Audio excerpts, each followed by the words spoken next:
गिरणा धरणाच्या जलसाठ्यात वाढ झालेली आहे। 35% जलसाठा आला।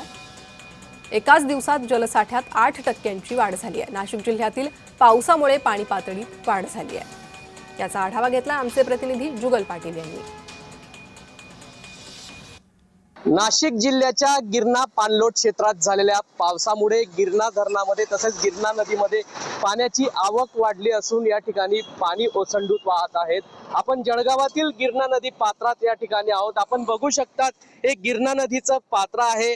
नाशिक येथे झालेल्या जोरदार पावसामुळे या ठिकाणी गिरणा धरण क्षेत्रामध्ये या ठिकाणी जवळपास जिल्ह्यातील 46 हेक्टर क्षेत्राच्या सिंचनासाठी व पिण्याच्या पाण्यासाठी महत्त्वाचा असलेला गिरणा धरणातील जलसाठ्यात झपाट्याने ही वाढ होत आहे।